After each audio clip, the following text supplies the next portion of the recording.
All right, good morning, everybody. Thanks for being here. Opening statement, I'll start with kind of an extension of what I talked about after the game. Chris Ottman-Bell suffered a lower leg injury, and he'll have surgery on Wednesday, so that'll end his season. So he's got a season-ending injury. We're going to appeal to the NCAA, apply for a seventh year, and that'll be up to his family and him whether he decides to do that or not. He's a huge member of the football team, will continue to be a huge member of this football team. His leadership is second to none, and we're going to need that from him as we keep going through Big Ten play here. It's unfortunate. Your heart breaks for him because he's worked incredibly hard. But we have a lot of people on this football team, and Chris would tell you the exact same thing. There's a lot of people on this football team here in year 6 that can make a ton of plays for us. And I think you've seen that in the first 3 games, the distribution of the football and the ability for a lot of these guys to be playmakers. And, if this happens, maybe 3 or 4 years ago, maybe in a different, he has a different vibe. But again, there's a lot of guys who can make a ton of plays. Chris is a major leader on this team, and he will continue to be a major leader of this team. And I know he's really anxious to get the surgery on Wednesday and start moving towards rehab and getting better. And that's going to be the main focus for him. So heart goes out to him and his family, and heart breaks for him because, again, these young people, it's football. I mean, you all saw the play. And when you watch the play over and over, you still can't see it. There's not a twist. There's not a turn. It just goes. And that's football. And there's nothing you can do to avoid it. He plays the game the right way, the hard way, and he's a huge member of this football team. So, again, applying for a 7th year for him, which he'll be eligible for because it happened so early. And but that decision will be up to him and his family. But right now I know his focus is on getting that surgery on Wednesday, and then his focus will, again, still turn to Michigan State as well because, again, huge leader and a huge member of this football team. So there's the opening statement for today. With that, open up for questions. PJ, how was he handling it? One thing I love about this team is it means a lot to everybody. And when you're a really connected team, you've poured a lot into each other. You've poured a lot into the team. You've poured a lot into football off the field. So obviously when you're in there and you're in there, right, after the game, you're going in, and then, we meet back over here in our facility with the doctors and his family. And, you get the news. He responded the way that you'd see somebody respond with really hard news, But it didn't take him long to wipe those tears away, and his mind was already on what he's going to do and accomplish and come back from. And that's what Row the Boat's all about. And you take it in, you process it, take a deep breath, put your oar back in the water, and go. And that's what he's done. Had a great conversation with him right prior to this because I was going to tell him what we were going to discuss and how I was going to discuss it with him. And he gave me permission to talk about it. And but he's doing great right now. I think he's looking forward to the surgery on Wednesday. We've got the best doctors in the country, and he's looking forward to the game on Saturday. I know that too. PJ, with talking a little bit about the environment situation you're going into at Michigan State, I know Coach Tucker has really encouraged a really rabid fan base there, and they're coming off the Washington game. You got to figure that they're pretty upset about that. Really a motivated football team Saturday when they play the Gophers. How does it help? Could you talk a little bit about how does it help you from the standpoint of having a mature football team and a team that's a player-led team like you've talked about? Yeah, the great thing about college football, you get 12 guaranteed opportunities, some home, some away. But you need to prepare for all those things before they're actually here. We've been preparing to go on the road since January in the hostile and chaotic environments we create for our players. Whether that's winter conditioning or whether that's spring ball or whether that's in the summer training camp practices that you're all at every single day. You can see how we practice within that chaos. We know it's going to be a hostile environment. We know that. They're a very traditional football team. They got a great fan base, got a wonderful stadium. We know it'll be loud, and we'll be prepared for that. PJ, you've been through a lot of season-ending injuries with this program. What did you take from Mo's injury last year that happened at a similar time, and how you kind of direct and message to the team when you lose such a key player? Well, I think what you have to do is you've got to show them it happens to everybody first and foremost. You look in the National Football League yesterday. A quarterback, 2 quarterbacks I think are done for the year. Multiple other people across the league are done for the year. It's football. This is very different than a lot of other sports that are not violent contact sports, where injuries it's not if it's going to happen to you, it's when and to who. right? And we want to constantly have this perspective for our players that it happens. Don't just be in this little bubble, think it's just this or just us or we're the only one that ever goes through it. But here's how we're going to be trained to respond to it. And I think our players have done an outstanding job with that. Their heart hurts and breaks for Crab too, but they also know that, we're deeper than we've been. We've got playmakers everywhere, and they know that Chris is going to be a major part of what we do, even if he's not on the field. This isn't the National Football League. This isn't IR and go home. Even that. I was put on IR. I didn't go home. And whether people wanted me to go home or not, I wasn't going home. I was going to be there coaching people, be around the team, and that's the type of environment we have here. And I don't expect anything less from Chris, and he knows that, and the team knows that. Through 3 weeks, what have you learned about your offensive line, and where do you want to see him grow entering Big Ten play? Well, I said before, I thought John Michael Schmidt, Brian Callahan, and I think all of them deserve a lot of credit for how fast they've gelled together. I think we have, like any offensive line, we have some strengths. We have some things that we have to continue to get better at, especially the consistency in what we play with. But right now, we want to be 1-0 in every championship season, but we've been able to do some things that we really wanted to do in the run game. But also, there are some things that we have to get better at technically, fundamentally, cohesively, where it's one of the only positions where it's a position that works together, but you can still run a wrong route and go through your progression and still get to the reads 2, 3, and 4, right? One guy doesn't do something right cohesively up front, and you're in trouble fast, right? But I love how they've gelled together. I like how connected they are. But fundamentally in the techniques, pad level, finish, we got to keep getting better in those areas. Not to say we're bad at those areas, but we have to keep getting better in those areas. What's your assessment from 3 games in Michigan State tape? Well, this is the interesting thing about college football right now.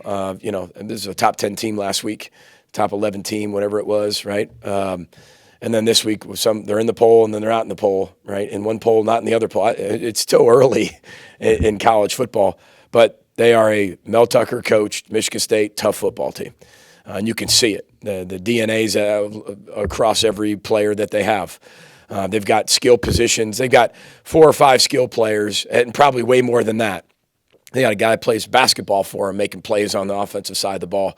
I think one of their best players is coming back this week, I'm sure. But they've got wideouts galore, tight ends that can block, are incredibly athletic, making freaky catches. They've got a quarterback who's played a ton of football, who's got a ton of moxie, who's got great leadership, got great control of the offense, plays with incredible passion and emotion, and really is a heartbeat of that team. And up front, they've got a ton of experience back on the left side, and they're playing really well. But when you look at the Washington game, it was just a few series early where they got behind. If it wasn't just a few series or a few execution things, it's interesting how that game would have turned out. But they're a very good football team. They're a dangerous football team, very well-coached football team, disciplined football team, deep football team. And then you look defensively, and, their front seven is long. They're athletic. They're experienced. They're very strong. One thing I'll say about they're a very, very strong defensive front. And they've got, one of their corners is 6'3", almost 6'4". They got length, size. Special teams are consistent. So it's a very good football team that we're going to play. We know that. But just like we say every week, with all due respect to everybody, we've got to play our best football and execute the game plan that's made for the Michigan State season, period. And find a way to be 1-0. We have a ton of respect for their coaching staff, ton of respect for them as coaches, them as a program, their fan base. What they've been able to do over the last few decades is really impressive. But we have to take care of us. We can only control us. Daniel Jackson returned from his injury. How do you feel he played, and how is he progressing? Well, I thought he played really well for what we asked him to do. He was on a pitch count. He's not on a pitch count anymore. It's kind of ironic, Crab's hurt, and then we get Daniel back. But when you look across, there's 4 or 5 wideouts who've all caught passes this year, all have played football before and a ton of football, and can all make plays. So again, they're going to be relied upon. But when I said this at my press conference after the game, when I said you kind of look across the board, 6 different wideouts or 6 different people caught passes, and we didn't throw the ball a ton. The week before it was even more than that. from the tight ends to the running backs to the wideouts, we have more depth at those positions than we've had in years past, where it's not just one guy that is the focal point, and then everybody's a supporting cast. Everybody can be the focal point, and that's what this team offensively has to understand. And my message to them was that you might be the guy that catches 12 passes in a game. You might go a game with 1 catch or 0 catches. It just depends on what the defense is giving us. But that's a good problem to have for us, that we have a lot of guys playing at a high level offensively that are showing that they can make the plays in the pressure of the moment and the pressure of the situation. PJ, 3 games into the season, what do you like most about the way your defense is playing? One, they're playing together, and they're playing incredibly hard, and they're playing assignment sound. Smarter players are better players usually, right? And we have a really smart defense. They understand the calls. They understand why the calls are that way. It helps having Mariano Sori-Marin in the middle, who's basically a defensive coordinator on the field. He can make a lot of things right really quick. Because a lot of people, especially last week, with the shifts and the motions, and then you add tempo to that. That can be very difficult, especially with the calls being made. And at times, depending on what your defense can handle, that can vanilla you up pretty quick, and they can keep you in that defense. And like I said, vanilla you up. And we don't have that. We have guys that can handle calls, change calls, make calls, switch it on the run.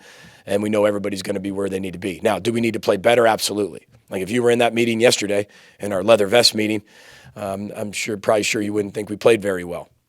But it's not the score we measure, right? It's how we played. And as a coach, I think Hugh McCutcheon always says we're perpetually disappointed, as coaches. And I think that was one of his all-time statements, right? He says it in an accent different than mine. But he's right, because as a coach, you're always taking from where somebody is, and they can accomplish that, but then you're taking them somewhere where they haven't been yet, or they haven't showed they can do consistently. And so you're constantly learning from either yourself or from other people what you have to get better at. So that's what I respect about our defense right now. And, you're only as good as today. And we got to change our best and have a wonderful day of preparation. Probably an understatement to say that Michigan State will be the most physical team you've played so far. How do you get ready for that during this week? Well, I would say that, we're pretty physical as well, and we've been playing against each other since spring practice.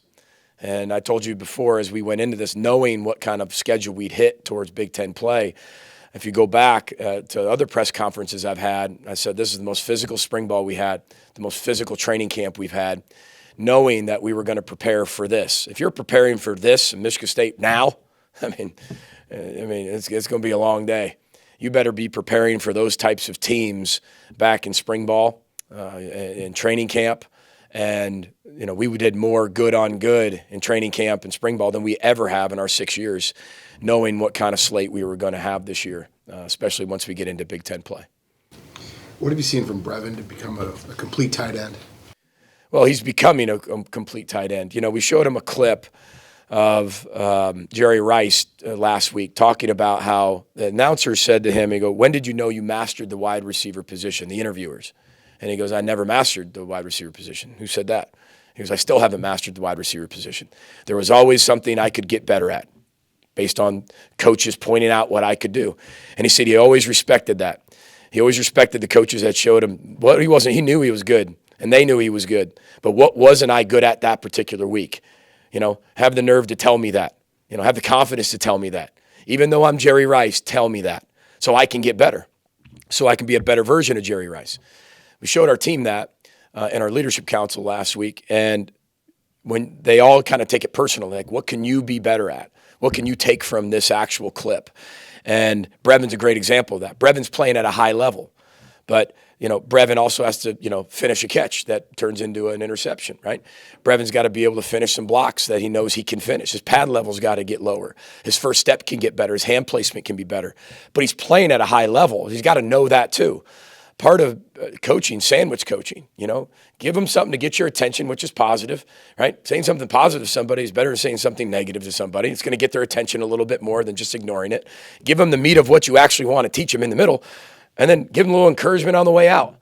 But the meat of what you really want is in the middle, and they're willing to listen to it if you draw them in with something positive. So Brevin's come a long way. I think you've all watched Brevin's development from maybe a basketball kid, Will he ever get big enough? He's so athletic. What will he be? So many unanswered questions. Will we offer him? How many times does he have to come to camp? That was one of the questions his family asked his mom. How many times does he actually have to keep coming to camp before we offer him? And I said, one more. I kept saying one more, just one more, just one more. But you could see that in him, and that's what I appreciate about him most is he's willing to change his best. He's willing to know that he is getting better, and that humble and confident part about him is balanced. He's humble enough to know that, I got to get better, but he's confident enough to know I am getting better, and I can see it. And we need him, not only him, but we need Nick and we need Jamison and our tight ends to even keep playing better. PJ, with a couple big victories over the last few weeks, you've been able to get the younger guys in there. What have you seen from them, and that has impressed you so far? I'm impressed with our young players, but again, it's a Jekyll and Hyde situation, right? Because you're really impressed with a lot of the youth talent that you have, but you know how far away you are to actually maximizing that potential. Not only that, when guys go in to take reps, it shows you how far off or how close they are to getting the concepts that we're actually coaching and teaching, fundamentally and schematically. And again, the expectation of them is you're in the game, so the standard is the standard. So you're dealing with that, plus an expectation of they're probably not going to play as well as the starters, and then a reality, is that going to meet that up to that expectation? And that's where frustration comes in. And so you're doing everything you can to eliminate that frustration because you're putting them in there to gain that experience, but keep that standard really high at the same time, right? And so you have to continue to guide them and nurture them through the week to let them know, like, listen, you're not going to get it all today, but you can control your effort. You can control how hard you play. You can control the hustle mistakes. You can control all that, and that's what I want to see. I want to see them playing fast. And when we go in there, you probably haven't seen a ton of exotic calls. When they've got opportunities, I just want to see them play. And I'm impressed with a lot of our youthful talent, especially when you look at the defensive side of the ball. I've said that before. I said that in week one. I said, you look out there, and this is no disrespect to our ones, but some of those young freshmen physically look like they're the ones when they roll out there as, 18-year-olds. And that's what you want to see as you keep developing and building a program and recruiting. One or two more for Coach. PJ, what are the first three games in the film show on the level that John Michael Schmidt is playing at? Well, he's playing at an incredibly high level. Can he play higher? Absolutely. Again, same thing. It's that humble and confident part. He's a very confident player, but he knows he can always improve. He knows he hasn't mastered it, but he is such a student of the game. I mean, you give us 100 John Michaels. I mean, just in terms of, give us 100 Mariano Sori-Marins. I mean, I could say that about the majority of our football team. Because they work so hard at the mental aspect of the game, being the student of the game, understanding the why of the game, and then truly taking a deep dive into themselves. I mean, we're on the practice field a very short amount of time yesterday, and we end. I mean, it's an hour later. I look outside there. I mean, we have pizza. Two of my pieces are gone. I don't eat a lot of pizza on Sunday night. It's not good for you. And but as I look out there, I mean, there's still 40 guys on the field. An hour after by themselves, working on their craft, not physically exerting themselves like running sprints or running 50 routes because they understand why we practice the way we practice and why we load them the way we load them and what rest actually looks like. But there's still half the football team out there working on unrequired work an hour after we get done last night. I mean, that's what I mean about, that's why this team is so fun to like and be around, and they deserve everybody's best. And they're getting it from everywhere. And I think that's a credit to them. Final one for Coach, or is everyone else set? You look at the safety and the experience you have there, what does that do for schematic possibilities just in the back end, with their experience level? Yeah, I think their experience level, I think the corners' experience level, even the guys that came here have played a ton of football, maybe not at this level. Well, Beanie and Ryan, the transfers that come in, and you look at, Flip. You look at 7, 8 guys in that secondary, they've all played a ton of football. That definitely helps you. It helps each week that you can do some different things. It doesn't have to just be one thing, or they can't handle this, or this person won't be able to handle that. They can handle a lot, and they want a lot. One thing about this team is they want to be challenged. And at the safety position, I mean, there's 2 guys that are incredibly confident back there, but they want to be challenged at the same time. And not only that, They compete with each other every single day. They're incredibly close, Jay Howe and Tyler Nubin, but they compete with each other every day. And it's fun to watch it because they've got a great presence about them, and they love football. They love their teammates. They love getting better. They love the process of getting better. They love the work. And that just keeps coming back to why this is such a fun team to coach. Win or lose, like this is a fun team to coach because the ability to take them to a different level is way better. It's easier because they want to get there and they're willing to do all the unrequired work themselves. All right, appreciate everybody's time. Roll the boat, Sky, Go Gophers. Thanks.